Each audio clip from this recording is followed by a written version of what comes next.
Halo Teknolovers, polemik yang terjadi antara Rosario de Marshall alias Hercules dengan Direktur Reserse Kriminal Umum Polda Metro Jaya, Kombes Hengky Haryadi, belakangan ini mendapat sorotan di media sosial. Dalam video yang tersebar di beberapa akun media sosial, Hercules mengancam Kombes Haryadi dan menuduh telah sengaja menangkapnya. Hercules menuding Kombes Hengky ingin menangkap dirinya demi kenaikan pangkat. Meski demikian, mantan preman Tanah Abang tersebut akhirnya mengungkapkan permintaan maafnya kepada Kombes Hengky beserta Kapolri dan Kapolda Metro Jaya. Lantas, seperti apakah sepak terjang dari Hercules versus Kombes Hengky? Berikut simak penjelasan selengkapnya.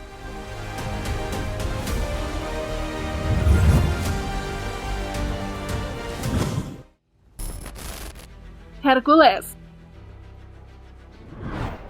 Siapa yang tak kenal mantan preman Tanah Abang ini? Ia adalah Hercules, lahir di Ainaro, Timur Leste, 27 Mei 1968. Ia sempat dikabarkan sempat menjadi portir TNI AD pada masa integrasi Timur-Timur. Julukan Hercules disematkan kepada dirinya bukan tanpa alasan. Ia dikenal sebagai seorang pemberani dan tidak takut mati. Bahkan konon banyak yang percaya Hercules kebal terhadap senjata tajam. Ia pernah mengaku dibacok belasan kali dan ditembak di kepala namun tetap selamat. Karena hal inilah, ia menjadi sosok yang legendaris dan disegani selama hidup memimpin pasar. Hercules seringkali terlibat adu jotos dengan kelompok preman lain. Penjara bukan suatu hal yang asing bagi Hercules. Hercules meninggalkan dunia preman yang membesarkan namanya sejak menerima vonis kasus penguasaan lahan pada Maret 2019 lalu. Vonis 8 bulan penjara membuat Hercules memilih jalan memutar, membangun bisnis perikanan di Muara Baru, Jakarta Utara. Di tahun 2021, Hercules dipilih oleh Direksi Perumda Pasar Jaya untuk menduduki jabatan tenaga ahli. Ikatan persahabatan antara Direktur Perumda Pasar Jaya menjadi salah satu pertimbangan Hercules mau menjadi tenaga ahli. Ia mengatakan tidak pernah meminta jabatan dan hanya memilih menjadi staf karena ingin membantu Pasar Jaya menjadi lebih baik. Murni pilihan Direksi Manajer Humas Perumda Pasar Jaya, Gatra Faganza, mengatakan pengangkatan Hercules sebagai tenaga ahli murni merupakan keputusan dan kewenangan Direksi Pasar Jaya. Meski pernah jadi preman di Tanah Abang, Hercules ternyata beberapa bisnis miliknya sendiri diantaranya adalah sebagai berikut. Hercules rupanya memiliki pasar pribadi dengan luas lebih dari 5 hektar. Pasar ini juga menjadi salah satu pundi-pundi kekayaan Hercules yang mendapatkan penghasilan yang fantastis dari pasar pribadi yang dikelolanya ini. Selain memiliki pasar pribadi, Hercules juga memiliki sejumlah bisnis perikanan, kapal hingga pertanian. Hasil panen ikannya pun seringkali disumbangkan ke pesantren atau ke pengajian. Ia bahkan sempat menyumbangkan 300 kg ikan tuna ke pondok pesantren dan pengajian. Bisnis perikanan dan pertanian ini berada di Indramayu. Hercules memiliki sekilas 30 hektar sawah, tambak dan usaha perikanan yang tersebar di sejumlah tempat. Hasil panen padi dan ikan tersebut dijual ke berbagai tempat. PT Titu Harmoni merupakan perusahaan milik Hercules yang bergerak di bidang jasa keamanan. Di perusahaan ini, Hercules telah memiliki sebanyak 2.000 karyawan yang sebagian besar merupakan mantan anak buahnya saat menjadi preman di Tanah Abang. Hercules juga menjalani usahanya sebagai makelar tanah, bukan makelar tanah biasa. Ia bahkan bekerja sama dengan beberapa perusahaan properti besar di ibu kota. Rata-rata perusahaan tersebut memburu tanah di Jakarta dengan menggunakan jasa Hercules.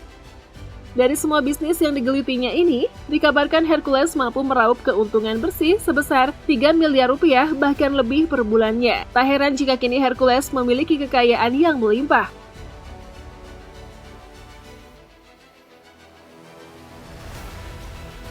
Dalam sebuah tayangan video disebutkan jika Hercules memiliki deretan mobil mewah, seperti mobil keluaran Jerman, BMW 520i rilisan tahun 2012. Selain itu, ia pun disebut-sebut memiliki Toyota Alphard yang dibanderol dengan harga kurang lebih 1 miliar rupiah.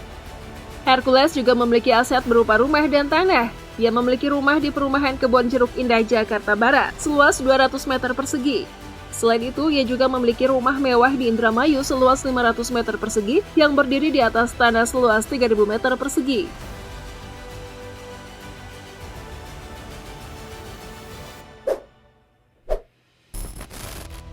Kombes Hengky Haryadi. Sementara itu, kalau Kombes Pol Hengky Haryadi SIKMH lahir di Palembang 16 Oktober 1974 dan adalah lulusan Akademi Kepolisian 1996. Ia menjabat di Reskrimum Polda Metro Jaya mulai April 2022. Sebelumnya, ia menjabat sebagai Kapolres Metro Jakarta Pusat. Kombes Hengki Haryati disebutkan sebagai lulusan terbaik di angkatannya, memiliki kecakapan dan spesialisasi dalam satuan reserse. Sosok Hengki bukanlah nama baru di kalangan polisi ibu kota. Segudang prestasi telah diraih lulusan Akpol 1996 ini. Terbaru, Hengki menjadi siswa terbaik untuk saat menjadi peserta didik Sespimti Polri Dikrek ke-29 pada Oktober 2020. Adapun jabatan strategis terakhir yang diembannya yakni Kapolres Metro Jakarta Barat sejak 2017 hingga Januari 2020 menjabat Kapolres Metro Jakarta Barat. Calon Jenderal Bintang 1 atau Brigjen ini sudah pernah mengemban berbagai jabatan strategis, antara lain menjabat sebagai Kapolsek Teluk Betung Selatan pada 2005. Pada 2011 menjadi Kasat Reskrim Polres Metro Jakarta Pusat dan menjadi Kasat Reskrim Polres Metro Jakarta Barat pada 2012. Pada 2014, karirnya makin cemerlang setelah ditunjuk untuk menduduki posisi sebagai Kapolres KP3 Tanjung Priok. Pamen Polri ini juga tercatat pernah menjabat Wadir Reskrimsus Polda Metro Jaya 2016, Kasubdit 1 Ditip Pideksus Bareskrim Polri 2017, Kapolres Metro Jakarta Barat 2017, dan analis kebijakan media bidang Pideksus Bareskrim Polri 2019. Pada 2020, Kombes Pol Hengki Haryadi menjabat Kapolres Metro Jakarta Pusat, 2 tahun berselang mengisi jabatan di Reskrimum Polda Metro Jaya. Kasus yang ditangani Kombes Hengki. Sejumlah kasus besar berhasil diungkap di masa saat menjabat Kapolres Metro Jakarta Barat. Satres Narkoba Polres Metro Jakarta Barat berhasil mengungkap 1,3 ton ganja jaringan antar pulau yang rencananya akan diedarkan di malam pergantian tahun 2018. Pada Juni 2018, Polres Metro Jakarta Barat menangkap pelaku yang membegal Dirjen Bina Konstruksi Kementerian PUPR Syarif Burhanuddin. Pelaku merupakan bagian dari sindikat jambret kelompok besar di Jakarta bernama Tenda Oranye karena berkumpul di Tenda Oranye di kawasan Teluk Gong, Penjaringan, Jakarta Utara. Tak berhenti di situ, usai berhadapan dengan Hercules, Hengki mengungkap kasus-kasus narkoba mulai dari jenis ekstasi, sabu, dan ganja, mulai dari yang dibuat secara rumahan hingga terhubung dengan jaringan internasional.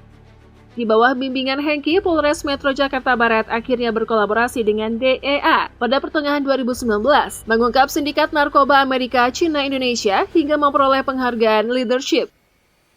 Kasus besar selanjutnya yang dilakukan Polres Metro Jakarta Barat di bawah pimpinan Hengki yakni ditangkapnya Hercules Rosario Marshall pada November 2018 atas kasus penguasaan lahan di Jalan Daan Mogot, Kalideres, Jakarta Barat. Ini adalah kali kedua Hengki berurusan dengan Hercules. Sebelumnya, saat masih menjabat Kasat Reskrim Polres Metro Jakarta Barat di tahun 2013, Hengki Haryadi juga terlibat dalam penangkapan Hercules atas kasus premanisme.